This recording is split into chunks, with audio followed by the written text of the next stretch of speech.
بسم الله الرحمن الرحيم. نحمده ونصلي على رسوله الكريم أما بعد فأعوذ بالله من الشيطان الرجيم. بسم الله الرحمن الرحيم. وأعدوا لهم ما استطعتم من قوة ومن رباط الخيل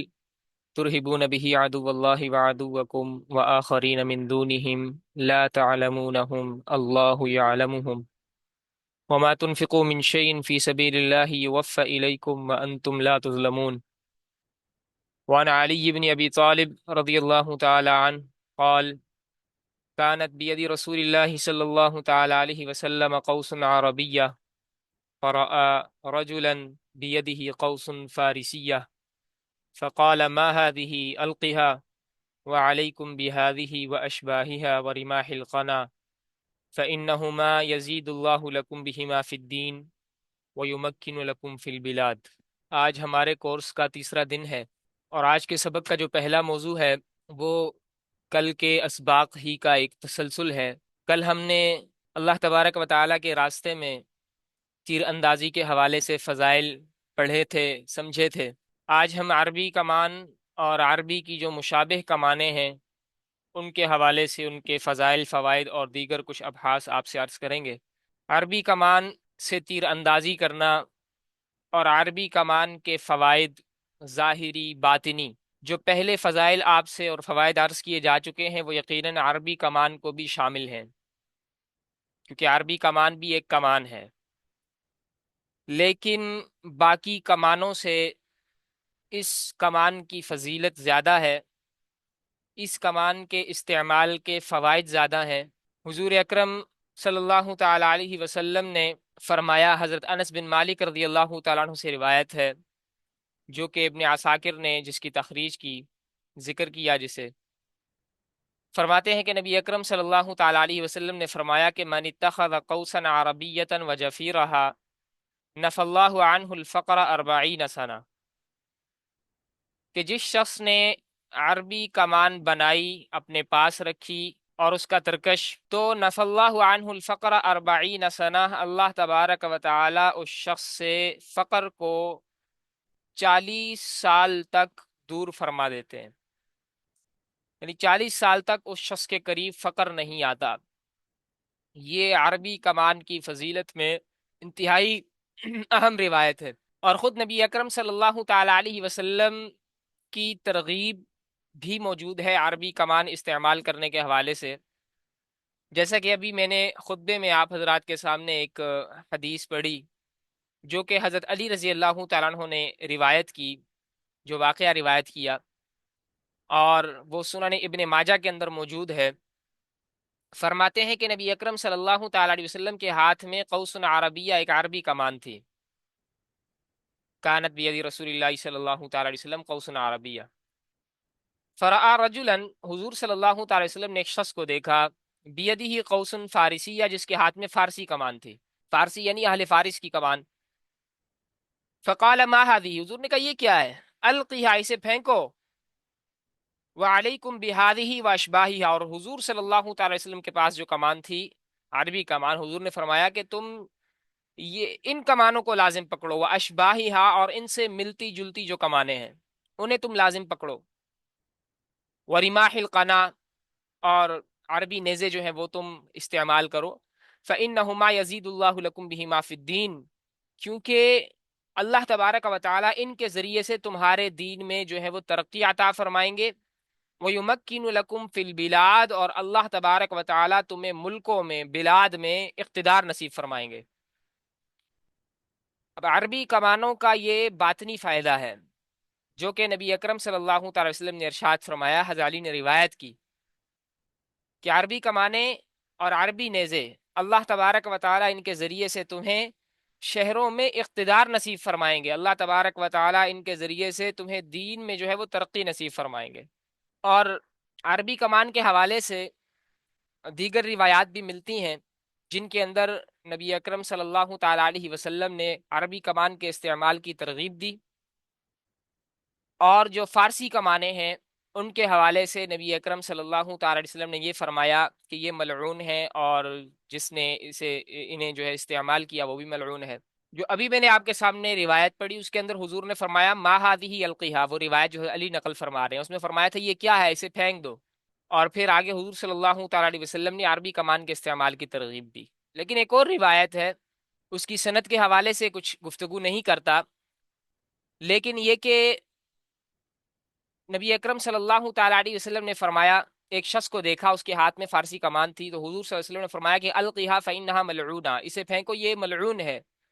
اور جس نے اس کے ذریعے سے تیر اندازی کی وہ بھی ملعون ہے۔ وعلیکم بہذہ القصی العربیہ، اور تم ان عربی کمانوں کو لازم پکڑو۔ اور پھر آگے نیزوں کے متعلق فرمایا اور کہا کہ اس کے ذریعے سے اللہ تبارک و تعالیٰ تمہیں شہروں میں اقتدار دیں گے اور تمہارے دشمنوں کے خلاف جو ہے تمہاری مدد فرمائیں گے۔ تو بعض روایات کے اندر یہ جو ہے بھی آتا ہے کہ نبی اکرم صلی اللہ تعالیٰ علیہ وسلم نے اس کے متعلق یہ فرمایا کہ یہ ملعون ہے۔ اس کے حوالے سے محدثین کرام نے یہ لکھا کہ ان روایات کی جو اسنادی حیثیت ہے وہ ضعیف ہے، لیکن چونکہ آپ کے سامنے جو پہلی روایت میں نے عرض کی جس کے اندر قوس فارسی کے بارے میں آپ صلی اللہ تعالی وسلم نے فرمایا کہ اسے پھینک دو، تو وہاں سے تو اس بات کا اتنا ہونا مسلم ہے کہ قوس فارسی سے نبی اکرم صلی اللہ تعالی علیہ وسلم نے جو ہے وہ دور کیا حضرات صحابہ کرام رضوان اللہ تعالی علیہ مجمعین کو۔ اور وہ وقت بھی ایسا تھا کہ اس وقت میں یہ جو فارسی کمانیں تھی اس وقت اہل فارس بھی اسلام نہیں لائے تھے، اللہ تبارک و تعالیٰ نے وہ غلبہ بھی نصیب نہیں فرمایا تھا اسلام کو، تو اس وقت ہو سکتا تھا کہ فارسی کمانوں کی کسی کے دل میں اہمیت آئے، فارس کی کمانیں استعمال کر کے اور ان کے ساتھ جو ہے مشابہت پیدا ہو کفار کے ساتھ، تو اس لیے نبی اکرم صلی اللہ علیہ وسلم نے منع فرمایا ہو۔ اور پھر جو حضور صلی اللہ تعالی وسلم نے یہ فرمایا کہ جس نے اس کے ذریعے سے تیر اندازی کی وہ بھی ملعون ہے، تو مطلب یہ جس نے سب سے پہلے اس سے تیر اندازی کی تو اس سے تیر اندازی اہل فارس نے کی تھی،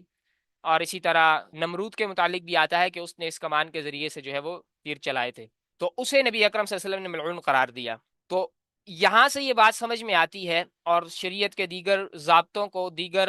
فتاویٰ کو دیکھتے ہوئے اور جامع طور پر اگر دیکھا جائے کہ فارسی کمانے بھی انسان استعمال کر سکتا ہے، یعنی عربی کمانوں کے علاوہ دیگر کمانے بھی انسان استعمال کر سکتا ہے، اور بعض حضرات نے اس کے اوپر اجماع نقل کیا ہے کہ ان کا استعمال کرنا جائز ہے، مباح ہے۔ تو دیگر اسلحے وہ استعمال کیے جا سکتے ہیں، بہتر سے بہترین جو ہے وہ کمانے جو ہے انسان خریدے اور ان کے ذریعے سے تیر اندازی کرے، لیکن جو عربی کمان کے بارے میں نبی اکرم صلی اللہ تعالی وسلم نے الگ سے فضائل ارشاد فرمائے، الگ سے جو حضور نے فرمایا کہ اس کے ذریعے اللہ تبارک و تعالیٰ تو ملکوں میں اقتدار دیں گے، اور الگ سے جو اس کی خصوصیت نبی اکرم صلی اللہ تعالی وسلم کے اس کو الگ ذکر کرنے سے واضح ہوتی ہے، وہ یقیناً باقی کمانوں سے وہ چیز حاصل نہیں ہو سکتی۔ تو عربی کمان، اس کے بارے میں یہ بھی کہا جاتا ہے کہ جو فارسی کمانیں تھیں اگر ان کا وہ جو وتر ہے، جو دھاگا ہوتا ہے، تار ہوتی ہے جس کے اندر تیر رکھ کے تیر کھینچا جاتا ہے اور پھر مارتا ہے جو، تو وہ اگر ٹوٹ جائے تو فارسی کمان کے ذریعے سے انسان لڑ نہیں سکتا، کیونکہ وہ ذرا ٹیڑھی سی ہوتی تھی اور وہ لاٹھی کی طرح نہیں بنتی تھی۔ البتہ جو عربی کمان ہے، عربی کمان کا اگر وتر ٹوٹ جائے تو عربی کمان وہ عصا کی طرح بن جاتی تھی، اور عصا جو ہے اس سے انسان اپنا دفاع کر سکتا ہے، جنگ میں لڑ سکتا ہے، اور جنگ میں کمانیں ٹوٹی بھی ہیں۔ نبی اکرم صلی اللہ تعالی وسلم غزوہ احد کے متعلق یقیناً آپ نے سیرت وغیرہ میں پڑھا ہوگا کہ کمانیں ٹوٹیں، تو کمانیں جنگ کے دوران اگر ٹوٹ جائیں تو پھر فارسی کمان کوئی فائدہ نہیں دے گی، تو اس وقت پھر عربی کمان چونکہ عصا کی شکل اختیار کر لیتی تھی۔ ہم آپ کو انشاءاللہ نبی اکرم صلی اللہ تعالی وسلم سے منسوب ایک کمان ہے، آگے انشاءاللہ اس کی زیارت بھی کرواتے ہیں آپ کو، وہاں سے پھر عربی کمان کی سمجھ آئے گی۔ تو نبی اکرم صلی اللہ تعالی علیہ وسلم نے عربی کمان کی بہرحال ترغیب دی، اس کے فضائل گنوائے، اور یہ کہ اس کے ذریعے سے اللہ تبارک و تعالیٰ 40 سال تک فقر کو دور فرما دیتے ہیں، یہ کتنی بڑی فضیلت ہے، اللہ اکبر۔ اور پھر اس کے ذریعے سے ملکوں میں اقتدار نصیب ہونا، اس کے ذریعے سے دین میں ترقی نصیب ہونا۔ عربی کمان اور اس کی مشابہ کمانوں کی ترغیب ہے، تو مشابہ کمانیں عموماً جو ہے وہ دستیاب ہو جاتی ہیں، مل جاتی ہیں، اور جو عربی کمانیں ہیں ان میں سے اکثر جو کمانیں ہیں وہ دو درخت ہیں، ایک کا نام نبع ہے، نون با عین، اور ایک کا نام ہے شوحت۔ نبی اکرم صلی اللہ تعالیٰ علیہ وسلم کی بھی اکثر کمانیں انہی درختوں سے بنی ہوئی تھیں، حضور صلی اللہ علیہ وسلم نے عربی کمانیں استعمال فرمائی۔ تو نبع اور شوحت ان کے اوپر عربی کمانوں کے حوالے سے بھی بہت زیادہ جو ہے اہل علم نے کلام جو ہے وہ کیا ہے، اور اس کی بناوٹ وغیرہ کے حوالے سے اور دیگر اس کی اقسام کتنی ہیں، کس طرح بنتی ہیں، اس کا تو وقت نہیں ہے کہ آپ کے سامنے جو ہے وہ اس کو عرض کیا جائے۔ البتہ یہ کہ نبع اور شوحت یہ درخت ہیں، ان سے بھی عربی کمان جو ہے وہ بنتی تھی، نبی اکرم صلی اللہ علیہ وسلم کی اپنی کمانیں بھی ان درختوں کی تھی، ان کی بھی انشاءاللہ آپ کو تصاویر دکھاتے ہیں۔ تو مشابہ کمانیں، اب ہم مشابہ کمانیں دیکھیں کہ مشابہ کا مطلب یہ ہے کہ عربی کمان جب اس کا وتر نکل گیا تو وہ سیدھی ہو گئی عصا کی طرح۔ تو آج کل کے جو پی وی سی پائپ ہوتے ہیں عموماً جو پلمبر لوگ استعمال کرتے ہیں اور پانی وغیرہ کی سپلائی اس کے ذریعے سے ہوتی ہے، تو وہ پائپ اگر اس پائپ کا ایک ٹکڑا انسان لے لے اور اس کو دونوں طرف سے درمیان سے چیر کے اس کے اندر جو ہے مضبوط دھاگا وہ ڈبل ٹرپل کر کے یا چار پانچ اس کے وہ ڈبل کر کے اسے ان کے اوپر باندھ دے، تو اس سے بھی جو ہے وہ چیز ہو سکتی ہے، ایک نسبت نصیب ہو جائے گی کمان والی۔ یہ ان کے لیے ہے کہ جن کے لیے خریدنا بالکل ہی وہ ہو کہ وہ خرید نہیں سکتے یا ان کی اس تک رسائی نہیں ہے۔ تو بہرحال یہ ترغیب نبی اکرم صلی اللہ تعالیٰ علیہ وسلم سے ملتی ہے، اللہ تبارک و تعالی ہمیں اس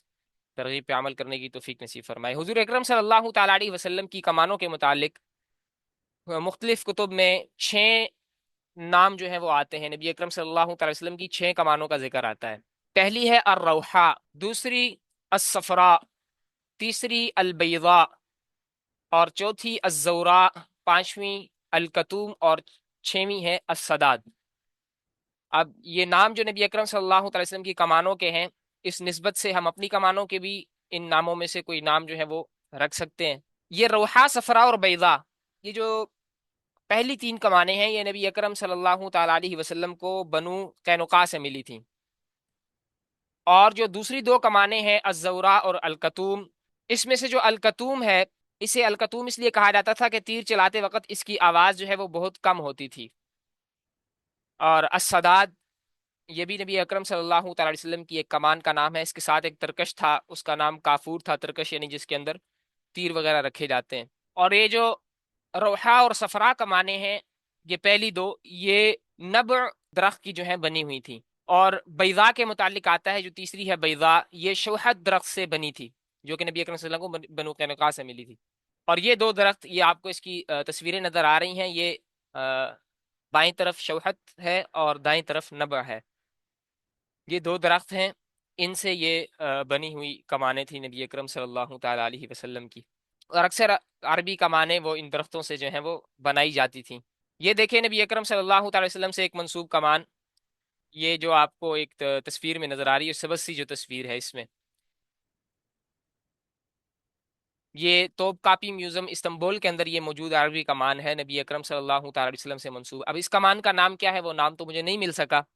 البتہ یہ ہے کہ نبی اکرم صلی اللہ تعالی علیہ وسلم سے منسوب یہ ایک کمان ہے۔ اب دیکھیں اس کو، اس کے اندر جو ہے وہ اس کا وتر جو ہے وہ نہیں ڈلا ہوا اس کمان کے اندر، تو پھر بھی یہ کمان جو ہے ایک عصا کی شکل میں ہے، عصا کی شکل میں۔ اب کسی کا اگر تیر چلاتے ہوئے وتر ٹوٹ جائے اور پھر وہ اس کے ذریعے سے بھی اگر دفاع کرنا چاہے، لڑنا چاہے، تو وہ لڑ سکتا ہے۔ تو یہ نبی اکرم صلی اللہ تعالی وسلم سے منسوب کمان ہے، اس کی زیارت کر لیں، جو کہ توپ کاپی میوزیم کے اندر موجود ہے۔ اور دوسری جو آپ کو کمان نظر آ رہی ہے، یہ حضرت سعد بن ابی وقاص رضی اللہ تعالیٰ عنہ سے منسوب ایک کمان ہے، فارسی کمان، یہ والی کمان فارسی کمان ہے، اور مدینہ کے یہ حجاز ریلوے میوزیم کے اندر موجود ہے۔ وہ فارسی کمان حضرات صحابہ کرام نے فارسی کمانیں جو ہیں وہ استعمال فرمائی ہیں، اور بعد میں یہ کمانیں یہ تو اہل اسلام کے غلبے کا ذریعہ بھی بنی، وہ ایک لمبی اس کی تاریخ ہے۔ بہرحال یہ ہے کہ جو فضیلت عربی کمان کو حاصل ہے نا،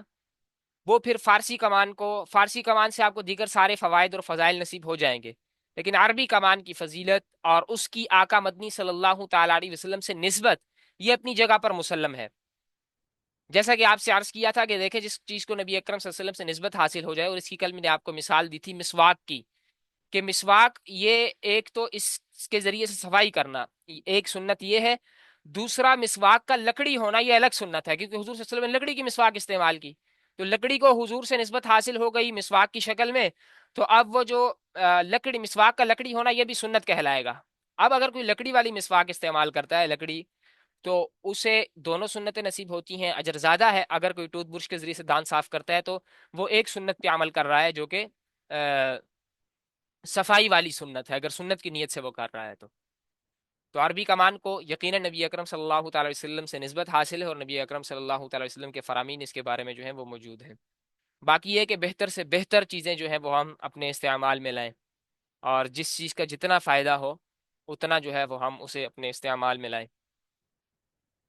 جتنا جس قدر اخلاص سے استعمال میں لائیں گے اور جس قدر آپ کی نیت ہوگی اتنا ہی اللہ تبارک و تعالیٰ اس پر انشاءاللہ اجر عظیم نصیب فرمائیں گے۔ اور جتنا اس پہ خرچ کریں گے، آپ یاد رکھیں یہ جو آیت آپ کے سامنے تلاوت کی، وَأَعِدُّوا لَهُم مَّا اسْتَطَعْتُم مِّن قُوَّةٍ،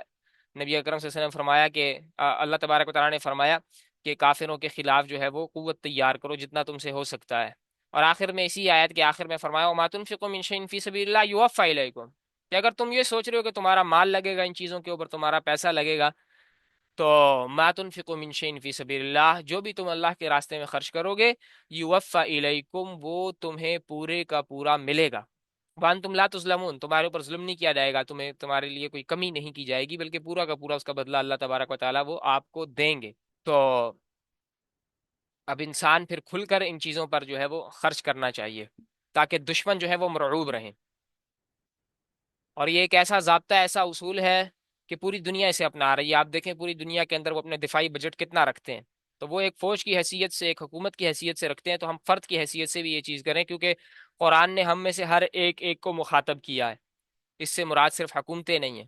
کوئی سلطنتیں نہیں ہیں۔ بہرحال آج کے دور میں، اس دور میں سوال آتا ہے ذہن میں کہ تیر اندازی کا فائدہ کیا ہے؟ آج کل تو بندوقیں ایجاد ہو گئیں، سنائپر آ گئے، بڑے بڑے اسلحے آ گئے، میزائل آ گئے، تو تیر کمان کی پھر کیا ضرورت ہے؟ تو اس حوالے سے جیسے پہلے بھی آپ سے عرض کیا تھا، پہلی بات تو یہ ہے کہ قرآنی حکم کی جو عملی صورت ہے اس میں جو بنیادی حیثیت حاصل ہے وہ تیر کمان کو ہے، چونکہ نبی اکرم صلی اللہ تعالی علیہ وسلم نے جو اس کی قوت کی تفصیل فرمائی ہے وہ الرمی سے فرمائی ہے، جس کا پہلا مصداق وہ تیر اندازی بنتی ہے، اور باقی ساری چیزیں بھی اس کے تحت آتی ہیں، اس سے انکار نہیں۔ تو تیر اندازی تو قرآنی حکم کی عملی صورت ہے یہ، تو ہر دور کے اندر قوت مختلف صورتیں اختیار کرتی ہے، ہر دور میں آپ دیکھ رہے ہیں اس دور کے اندر کتنا کتنا جدید اسلحہ آ گیا، لیکن تیر اندازی یہ آج بھی قوت کی بنیادی تربیت ہے، یہ توجہ سے سنیے گا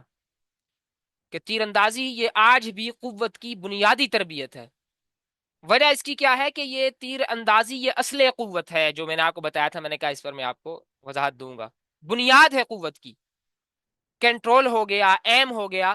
یہ چیزیں ہمیں تیر اندازی سکھاتی ہے۔ جب آپ تیر اندازی کریں گے تو آپ کو سمجھ میں آئے گا کہ جب انسان تیر اندازی کرتا ہے، جب تیر کا وہ وتر جب کھینچتا ہے، اس کا دھاگا جب کھینچتا ہے اور تیر کو جب چھوڑتا ہے، اسے کھینچنا، اس کا چھوڑنا، اس کے لیے کتنی طاقت چاہیے ہوتی ہے، کتنی قوت چاہیے ہوتی ہے، اور اس کے ذریعے سے آہستہ آہستہ کیا فائدہ انسان کو نصیب ہوتا ہے، کیسے کنٹرول نصیب ہوتا ہے۔ پہلے تو انسان کا بدن کانپے گا، ہاتھ کانپیں گے، اس کو نشانہ اس سے درست نہیں لگے گا، آہستہ آہستہ اس کا ہاتھ اس پر مضبوط ہوگا تو اتنا ہی وہ کنٹرول سیکھے گا اور اتنا ہی وہ نشانہ لگانا سیکھے گا۔ اور آج کل کا جو جدید اسلحہ ہے وہ اسی اصول پر قائم ہے۔ میں اس کے حوالے سے زیادہ کھل کر گفتگو نہیں کروں گا، صرف اتنا عرض کرتا ہوں کہ آج کل کے دور میں جتنے بھی جو ہیں وہ شوٹر آپ کہہ لیں کہ جو بہترین قسم کے نشانے باز ہیں، وہ وہی لوگ سمجھے جاتے ہیں، اور دنیا کے اندر انہی لوگوں کو سلیکٹ کیا جاتا ہے بہترین نشانے بازوں میں، انہی کے نشانے بہترین جگہ پر لگتے ہیں کہ جن کا کنٹرول جو ہے وہ مکمل طور پر پورا ہوتا ہے، اور دیگر فوائد جو آپ سے گنواؤں گا انشاءاللہ، یہ جن کے اندر پائے جائیں گے، جو اس پہ وہ ہوگا وہی بہتر سے بہترین نشانے باز ہوگا، اور یہ چیز عمل کے ذریعے سے ہی سمجھ میں آ سکتی ہے۔ تو آپ تیر اندازی کریں گے تو انشاءاللہ آپ کو یہ چیزیں سمجھ میں آئیں گی۔ فی الحال جیسے جو ہے وہ جیسے میں آپ سے عرض کر رہا ہوں تو یہ بات سنیں۔ اسی طرح تیر اندازی کے ذہنی فوائد بھی ہیں، فوکس میں اور کنسنٹریشن کے اندر غیر معمولی قسم کا اضافہ ملتا ہے۔ یہ کیسے ملتا ہے تو یہ بھی آپ کو عمل کے ذریعے سے انشاءاللہ سمجھ میں آئے گا۔ اسی طرح فیصلہ کرنے کی صلاحیت یہ بھی انسان کی مضبوط ہوتی ہے تیر اندازی کے ذریعے سے۔ تیر اندازی یہ انسان کے فیصلہ کرنے کی صلاحیت کو مضبوط کرتی ہے۔ اسی طرح جو گھبراہٹ ہے اور جو اضطراب ہوتا ہے اس پر انسان کو قابو نصیب ہوتا ہے تیر اندازی کی بدولت۔ گھبراہٹ ہے، اضطراب ہے، اب انسان جب تیر اندازی میں لگتا ہے نا تو پھر اس کو سمجھ میں آتی ہے سامنے اس کے ہدف ہے، اور مکمل توجہ فوکس اس ہدف کی طرف، اور پھر کنٹرول کر کے اپنا نشانہ درست کرنا، ہاتھ کانپ رہے ہیں تو ان کو سنبھالنا، یہ آہستہ آہستہ پھر اس کی پریکٹس ہوتی ہے. تو پھر سارا کچھ کر کے انسان جب ضبط نفس کا عادی ہو جاتا ہے، تحمل کا عادی ہو جاتا ہے، تیر اندازی سے یہ فوائد بھی نصیب ہوتے ہیں، تو پھر اس کا نشانہ جو ہے وہ بہترین رہتا ہے، اور پھر وہ آگے بھی ہر میدان کے اندر جو ہے وہ کامیاب رہتا ہے. اسی طرح جسمانی فوائد کہ انسان کے بازو، انسان کے کندھے اور انسان کی کمر یہ مضبوط ہوتی ہے، اور تیر اندازی کے لیے ان کا مضبوط ہونا شرط بھی ہے. آپ بہترین تیر انداز یا بہترین نشانے باز اس وقت تک نہیں بن سکتے، اس وقت تک نہیں بن سکتے جب تک آپ کے بازو، کندھے اور کمر مضبوط نہیں ہوں گے. یہ بات یاد رکھے. ذہن میں سوال آتا ہے کہ یار آج کل تو بٹن کی گیم ہے، بٹن مارو تو معاملہ ہو جاتا ہے. تو میں آپ سے کہتا ہوں کہ آپ وہ بٹن مجھے اپنے بازوؤں، کندھوں اور کمر کی مضبوطی کے بغیر اس بٹن سے درست نشانہ لگا کے دکھا دیں، نہیں لگا سکتے. اسی لیے تو فوجیوں کی اتنی سخت ٹریننگ ہوتی ہے، اتنے پش اپس لگانے ہیں، اتنی دوڑ لگانی ہے، اتنا خود کو مضبوط کرنا ہے، تب جا کے وہ ایک بہترین قسم کے نشانے باز بنتے ہیں. تو تیر اندازی سے یہ چیز نصیب ہوتی ہے کہ بازو مضبوط، کندھے مضبوط، کمر مضبوط. جو بندہ جتنا بہترین تیر انداز ہوگا وہ آگے کے معاملات میں بھی اتنا بہترین نشانہ باز ہوگا. اور اسی طرح آنکھ اور ہاتھ کا مکمل طور پہ تال میل، وہ بھی تیر اندازی کے ذریعے سے نصیب ہوتا ہے. یہ بھی عمل کے ذریعے سے چیز سمجھ میں آئے گی، اور یقیناً آپ کو سمجھ میں ابھی بھی آ رہی ہوگی جو میں آپ سے عرض کر رہا ہوں. اور اسی طرح جو جسمانی توازن ہے، جسمانی جو پوسچر ہے، اس کی درستگی یہ بھی تیر اندازی کے ذریعے سے ہوتی ہے. کیونکہ تیر اندازی کا مطلب یہ نہیں ہے کہ بس ہاتھ پکڑا اور چلا دیا، بلکہ اس کے اندر پوزیشن چاہیے ہوتی ہے، خاص پوزیشن ہوتی ہے جس کے اندر آپ کو اپنے جسم کے مخصوص اعضاء کی طاقت لگانی ہوتی ہے، اور پھر اس کے ذریعے سے جو ہے وہ تیر اندازی کرنی ہوتی ہے. تو یہ چیز تیر اندازی کے ذریعے سے جو ہے وہ درست ہوتی ہے. اسی طرح اسٹیمنے کے اندر انسان کا اضافہ ہوتا ہے. اسٹیمنے سے متعلق جیسے پہلے بات کی کہ آپ کے ہاتھ کانپ رہے ہیں یا اس طرح ہے. اب ایک مثال کے طور پر آپ نے کسی چیز کو نشانہ لگانا ہے اور آپ نے جو ہے وہ تار کھینچ کے رکھی، تو اب ہلکے سے ہاتھ کانپنا شروع ہوں گے. یہاں پہ تھوڑا ہاتھ کانپ رہا ہے آپ کا، تیر آگے جا کے وہ بہت زیادہ 20-30، اگر آپ 15 میٹر کے فاصلے پہ مثال کے طور پہ یا 30 میٹر کے فاصلے پہ تیر چلا رہے ہیں، آپ نے چلایا ہدف کی طرف، وہ یہاں سے نکلے گا تو وہ ہدف کے قریب ہوگا، لیکن آگے جا کے وہ فاصلہ بہت بڑھ جائے گا اور وہ دور جا کے جو ہے وہ گرے گا. تو جب تک سٹیمنا صحیح نہیں ہوگا اور یہ باقی چیزیں درست نہیں ہوں گی تو آپ بہترین تیر انداز نہیں بن سکتے. تو تیر اندازی سے یہ فائدہ نصیب ہوتا ہے. جتنی تیر اندازی کرے گا اس میں یہ چیزیں اتنی زیادہ جو ہے وہ کمال کے ساتھ اس میں پائی جائیں گی. اسی طرح تربیتی اور اخلاقی فوائد بھی ہیں تیر اندازی کے. دیکھیں، صبر کی عملی تربیت انسان کو تیر اندازی میں ملتی ہے. صبر، صبر کرنا سیکھتا ہے انسان جب تیر انداز بنتا ہے. اللہ اکبر. اسی طرح جو نظم و ضبط ہے، ڈسپلن ہے، وہ بھی انسان تیر اندازی کے ذریعے سے سیکھتا ہے. اسی طرح تسلسل اور پابندی یہ بھی نصیب ہوتی ہے. اسی طرح انسان کو ذمہ داری کا شعور ملتا ہے تیر اندازی کی بدولت. اسی طرح اس کے بہت سے عسکری اور دفاعی فوائد بھی ہیں کہ جو نشانہ شناسی ہوتی ہے، جو ٹارگیٹنگ ہے، اس کی پختگی جیسے کہ آپ کو پہلے بھی بتایا وہ تیر اندازی کے ذریعے سے نصیب ہوگی. اور جو جتنا بہترین تیر انداز ہوگا وہ آگے جدید چیزوں پر بھی اس کا ہاتھ اتنا ہی بہتر انداز میں بیٹھے گا اور اتنا ہی وہ بہترین نشانے باز بنے گا. اسی طرح ان فوائد میں ایک فاصلہ اور زاویہ سمجھنے کی صلاحیت ہے، وہ تیر اندازی کے ذریعے سے نصیب ہوگی جب آپ کسی بہتر اور زبردست انسٹرکٹر سے آپ رابطہ کر کے اس سے انشاءاللہ تعالی سیکھیں گے تو پھر ہی آپ کو یہ چیز عمل میں نظر آئے گی. تو فاصلہ اور زاویہ سمجھنے کی صلاحیت خود اپنی پریکٹس پر بھی ہوتا ہے، یہ نہیں ہے کہ سارا وہی ہو.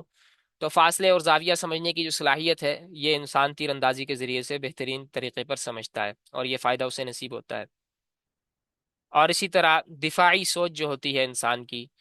اس کو بھی تیر اندازی کی بدولت آبیاری ملتی ہے. تو یہی مہارت آج کل بندوق میں، توپ میں، ڈرون کنٹرول میں، ہر چیز میں یہ سب چیزوں کی بنیاد ہے. تو اسی لیے تیر اندازی کے متعلق میں نے آپ کو بتلایا کہ یہ اصل قوت ہے. اللہ اکبر. اسی طرح دینی اور ایمانی فوائد بھی ہیں کہ نبی اکرم صلی اللہ تعالیٰ علیہ وسلم کی سنت کا احیاء ہے تیر اندازی کرنا، اور سب سے بڑا فائدہ ہی اس کا یہ ہے کہ حضور کی سنت زندہ ہو رہی ہے، اور پھر باقی فوائد خود بخود انسان کو نصیب ہو جاتے ہیں جب انسان آقا مدنی صلی اللہ تعالیٰ علیہ وسلم سے جڑتا ہے. تو سنت نبوی کا اس میں احیاء ہے. نبی اکرم صلی اللہ تعالیٰ علیہ وسلم کی سنت جو آج کل مسلمان بھول چکے اور جن لوگوں نے اس کو زندہ کر رکھا ہے اگر مسلم معاشرے میں، تو وہ بھی درست نیتوں سے نہیں کر رہے۔ اب تو الحمدللہ کافی جگہوں پر یہ احیاء ہو چکا ہے، اور جو غیر مسلم بھی کر رہے ہیں تو وہ بھی، وہ مسلمان ہے نہیں تو انہیں ثواب کہاں سے ملے گا؟ تو وہ بھی دکھاوے کے لیے اور دیگر مقابلوں کے لیے، بس یہی ہوتا ہے ان کا۔ تو سنت نبوی کے احیاء یہ تیر اندازی میں ہے اگر نیت درست ہو۔ اسی طرح جہاد کی تیاری کا ذریعہ بھی ہے یہ تیر اندازی۔ اب ہمیں معلوم نہیں ہے کہ آنے والے دور میں یہ اسلحہ مزید ترقی کرے گا یا آگے جا کے رک جائے گا۔ جب ہمیں حضور نے ایک بار کہہ دیا کہ بس تیر اندازی کے ساتھ جڑ جاؤ، بس جڑ جانا چاہیے، اتنی تاکید نے اتنا کچھ ہے، تو آگے جا کر بھی ہو سکتا ہے یہ جنگیں تیر انداز تیر کے ذریعے، تیر کمان کے ذریعے ہوں، اور گھوڑوں کا جو ہے جنگوں کے اندر استعمال کیا جائے۔ اللہ اکبر۔ اسی طرح اگر نیت صحیح ہے آپ کی تو عبادت کا درجہ ہے تیر اندازی کا۔ دیکھیں جیسے میں نے آپ سے روایت عرض کی تھی کہ یہ وہ کھیل ہے جس کے اندر فرشتے حاضر ہوتے ہیں۔ سبحان اللہ۔ فرشتے یا تو اللہ تبارک و تعالیٰ کے ذکر کی مجالس میں حاضر ہوتے ہیں، یا جو ہے گھڑ دوڑ کے اندر حاضر ہوتے ہیں، یا تیر اندازی میں حاضر ہوتے ہیں، یا جو ہے مرد کے اپنے بیوی کے ساتھ کھیلنے میں، اس کھیل میں حاضر ہوتے ہیں۔ تو یہ اگر عبادت کی نیت سے کیا جائے، نیت صحیح ہے، تو عبادت کا درجہ ہے، فرشتوں کی حاضری اس میں ہوتی ہے۔ اور اسی طرح امت میں غیرت ایمانی کی بیداری ہے اگر وہ اسے بہترین طریقے پر تیر اندازی کو اپنائیں۔ اسی طرح اس کے سماجی فوائد بھی ہیں کہ تیر اندازی یہ کھیل ہی ایسا ہے کہ جو اس کو اپناتا ہے اور اس میں لگ جاتا ہے تو پھر وہ فضول مشاغل کو ترک کر دیتا ہے، اور اس وہ اپنا مشغلہ بنا لیتا ہے تیر اندازی کو، تو فضول مشاغل سے انسان بچ جاتا ہے۔ اسی طرح یہ ایک صحت مند مقابلہ ہے، اس کی طرف انسان کو رغبت ہوتی ہے۔ ایسے ایسے کھیل نکلے ہوئے ہیں جن کا کوئی فائدہ نہیں ہے۔ آج کل ہمارے بچے اسکرین پہ بیٹھے ہوتے ہیں اور اسکرین پہ گیمیں کھیل رہے ہیں، وہیں سے تیر چلا رہے ہیں، تو کیا فائدہ؟ دماغ بھی خراب ہو رہا ہے، کوئی چستی نہیں مل رہی، جسم بھی خراب ہو رہا ہے، آنکھیں بھی خراب ہو رہی ہیں، نفسیاتی طور پر بھی کمزور ہو رہے ہیں، اور بہت سی چیزیں ہیں۔ تو جب تیر اندازی کے ساتھ لگیں گے تو انشاءاللہ خود بھی صحت مند ہوں گے، دماغ بھی صحت مند ہوگا، نفسیاتی طور پر بھی مضبوط ہوں گے، اور یہ ہر ایک کے لیے مفید ہے، بچوں کے لیے، بڑوں کے لیے، بوڑھوں کے لیے، سب کے لیے۔ تو صحت مند مقابلہ کیسے ہے کہ اس کے اندر جسم کے اعضاء کی مضبوطی جو ہے وہ شرط ہے، اور اسی طرح باوقار اور مہذب قسم کا سپورٹس کلچر ملے گا، اور اجتماعیت اور ٹیم ورک یہ بھی اس کا سماجی فائدہ ہے، کیونکہ تیر اندازی اکیلا وہ تو نہیں کرے گا، پھر آگے پھیلے گی، اور پھر سارے مل کر جب یہ کام کریں گے اور آگے پھر انہیں اجتماعیت نصیب ہوگی، اور جب عبادت کی نیت ہوگی تو اللہ تبارک و تعالیٰ اس کے اندر مزید جو ہے وہ انہیں فوائد نصیب فرمائیں گے۔ اور خصوصاً بچوں سے متعلق جو تیر اندازی کے فوائد ہیں اس کے حوالے سے کچھ گفتگو کر لیتے ہیں۔ پہلی چیز ہے ذہنی نشو و نما۔ جو ذہنی نشو و نما ہے بچوں کی، اس میں جو تیر اندازی فائدہ دیتی ہے اس میں پہلی چیز ہے توجہ، فوکس، وہ بچوں کا بڑھتا ہے۔ اور اکثر بچے جو خراب ہوتے ہیں اور اس فوکس کی کمی کی وجہ سے خراب ہوتے ہیں، تو ذہنی نشو و نما جو ہے اس کے اندر اس کا پہلا فائدہ وہ توجہ اور فوکس کا نصیب ہونا ہے بچوں کو۔ اور اسی طرح جو اسکرین ایڈکشن ہے اس کے اندر کمی آئے گی۔ اسی طرح بچوں کے اندر جلد بازی والی کیفیت ہوتی ہے، چڑچڑا پن ہوتا ہے، آج کل خصوصاً دیکھنے میں نظر آتا ہے۔ ان چیزوں کے اوپر بچوں کو قابو ملے گا جب وہ تیر اندازی کریں گے۔ یہ عمل ہی ایسا ہے، اس کی بدولت یہ چیزیں نصیب ہوتی ہیں۔ اور اسی طرح فیصلہ سازی کی جو صلاحیت ہے وہ بہتر ہوگی، جب بچپن سے یہ چیزیں مضبوط ہوں گی تو وہ بچے آگے جا کے انشاءاللہ تعالی بہت کچھ بنیں گے۔ اسی طرح کردار سازی، جو کریکٹر بلڈنگ ہے، تو اس کے حوالے سے صبر اور برداشت کی عملی مشق یہ تیر اندازی ہے، بچے صبر اور برداشت کرنا سیکھیں گے۔ اسی طرح ڈسپلن سیکھیں گے، نظم و ضبط سیکھیں گے، اور یہ چیز ان کی زندگی کے دیگر معاملات میں بھی دیکھنے میں نظر آئے گی۔ اور اپنی غلطی کو تسلیم کرنا، دوبارہ کوشش کرنا، یہ چیز انہیں سیکھنے کو ملے گی۔ اسی طرح بچوں کی خود اعتمادی کے اندر تیر اندازی کے ذریعے سے جو ہے وہ اضافہ ہوگا، تو خود اعتمادی بھی ان کی جو ہے وہ مضبوط ہوگی۔ اور جسمانی فوائد جو ہیں جیسے آپ کو بتلایا، بازو، کندھے، کمر، یہ چیزیں مضبوط ہوتی ہیں، تو بچوں کے بھی انشاءاللہ تعالی یہ فائدے نصیب ہوں گے۔ اور آنکھ اور ہاتھ کا جو تال میل ہے، اسی طرح جسمانی توازن جو ہے، جو بیلنس ہے، وہ بھی درست ہوگا۔ اسی طرح جو صحت مند توانائی ہے وہ نصیب ہوگی۔ اسی طرح اخلاقی اور تربیتی حوالے سے بچے جب تیر اندازی کریں گے تو قواعد کی پابندی بچے تیر اندازی سے سیکھتے ہیں، قاعدے کی، رولز کی پابندی یہ بچے تیر اندازی سے سیکھتے ہیں۔ اللہ اکبر۔ اسی طرح حدود کے اندر رہ کے مقابلہ کرنا یہ بھی اخلاقی اور تربیتی فوائد میں سے ہے۔ اسی طرح فتح اور شکست کو سنبھالنا یہ بھی بچے تیر اندازی کے ذریعے سے سیکھیں گے۔ دینی فوائد میں ایک تو نبی اکرم صلی اللہ علیہ وسلم کی سنت سے انہیں عملی تعلق نصیب ہو جائے گا، اور پھر دینی سرگرمیوں کو بچے خوشی سے اپنائیں گے، اور جہادی تربیت کا ابتدائی شعور بچوں کو جو ہے وہ ملے گا تیر اندازی کے ذریعے سے۔ اسی طرح امت سے وابستگی کا احساس ملے گا۔ اللہ اکبر۔ اسی طرح تعلیمی فوائد بھی ہیں اس کے، بچوں کی یاداشت اس کے ذریعے سے بہتر ہوگی، اور پھر چونکہ انہیں فوکس ملے گا، فوکس اس فن کے ذریعے سے وہ فوکس سیکھیں گے، تو اس یکسوئی کی وجہ سے بچوں کی پڑھائی کے اندر بہتری آئے گی۔ آج کل اکثر بچے نہیں پڑھ پاتے، اور بیچاروں کی وہ یوں کہہ لیں بچوں کی اپنی بھی اس کے اندر کمی کوتاہی نہیں ہوتی، وہ معاشرے کی وجہ سے بیچارے سوچ کے اضطراب کا شکار ہوتے ہیں، وہ نہیں پڑھ پاتے صحیح طور پہ۔ تو جب فوکس انہیں نصیب ہوگا اور یکسوئی ملے گی، تو یکسوئی کی وجہ سے وہ پڑھائی کے اندر بہتر ہوں گے۔ اللہ اکبر۔ اسی طرح بچوں کو اپنے اہداف مقرر کرنے کی عادت پڑے گی، دین کے اندر، اپنے دنیا کے اندر مختلف معاملات میں، کسی بھی چیز میں وہ ایک ہدف مقرر کریں گے اور پھر اس تک پہنچیں گے، اور یہ چیز انہیں تیر اندازی کے ذریعے سے نصیب ہوگی۔ اسی طرح محنت کا جو نتیجہ ہے وہ سمجھنے کی صلاحیت بچوں کو نصیب ہوگی تیر اندازی کے ذریعے سے۔ اللہ اکبر۔ اور سماجی فوائد میں سب سے بڑا فائدہ جو ہوگا، باقی فوائد بھی ہوں گے جو پہلے آپ سے عرض کیے، وہ یہ کہ موبائل اور ویڈیو گیمز جو ہیں ان کا یہ متبادل ہے تیر اندازی، تو بچے جب اس کے ساتھ جڑیں گے تو انشاءاللہ تبارک و تعالی وہ موبائل اور ویڈیو گیمز سے دور ہوں گے۔ اور ساتھ آپ نے بھی کوشش کرنی ہے جب بچوں کو اس عمل کی طرف لانا ہے، تاکہ وہ ایک صحت مند کھیل کے ساتھ جڑیں اور گند اور بلا سے جو ہے وہ دور ہوں۔ تو فوائد تو بہت سارے ہیں، یہ مختصراً چیدہ چیدہ فوائد آپ سے عرض کیے۔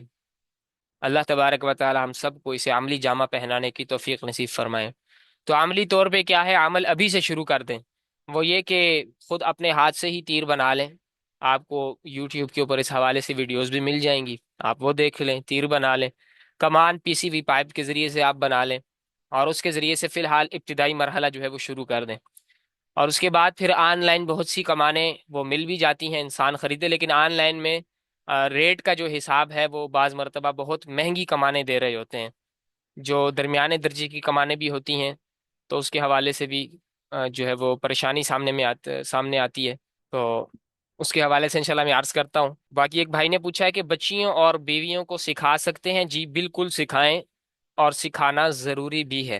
انہیں سکھائیں، یہ سارے فوائد انہیں بھی نصیب ہوں گے، سنت کے ساتھ جوڑیں سب کو۔ اور انشاءاللہ تعالی ارادہ ہے کہ گروپ میں ہم کوئی ایک لنک وغیرہ شیئر کر دیں گے کسی ایسی چیز کا جہاں پر تیر کمان مناسب مناسب ریٹ پر اور بہترین چیزیں وہاں سے ہمیں ٹوٹلی مکمل طور پر دستیاب ہو سکیں۔ تیر کمان خریدتے وقت بھائی پوچھ رہے ہیں کن چیزوں کا، کن باتوں کا خیال رکھیں؟ تو اس کے اندر تو آپ سے تفصیلاً عرض کر دیا کہ عربی کمان کو بنیادی حیثیت حاصل ہے، باقی اس کے حوالے سے بڑی ہی تفصیل ہے، وہ اگر ابھی آپ سے عرض کروں تو بس یہ ہے کہ بچوں کے لیے بچوں کے حساب سے کمانیں خریدی جائیں، خواتین کے لیے ان کے حساب سے، اپنے لیے اپنے حساب سے خریدیں۔ اس کے اندر مختلف ایل بھی ہوتے ہیں کمان کے، وہاں سے اندازہ ہوتا ہے، تو وہ ایک تفصیلی موضوع ہے بہرحال، لیکن انشاءاللہ تعالی جن سے آپ خریدیں گے تو وہاں سے آپ کو رہنمائی بھی مل جائے گی، امید ہے۔ اللہ تبارک و تعالیٰ جو کچھ کہا سنا اس پر ہم سب کو دل و جان سے عمل پیرا ہونے کی توفیق نصیب فرمائے۔ نبی اکرم صلی اللہ تعالیٰ علیہ وسلم کی تمام سنتوں کے ساتھ اللہ تبارک و تعالیٰ ہم سب کو جوڑے رکھیں، مضبوطی سے ہر سنت پہ عمل پیرا ہونے کی توفیق نصیب فرمائے۔ ایک بھائی نے پوچھا اس کی پریکٹس کے لیے کوئی ادارہ ہے؟ تو ادارے تو ہر جگہ مل جاتے ہیں، آپ سرچ کر لیں کہ آپ کے آس پاس جو ہیں وہ کون سے ادارے جو ہیں وہ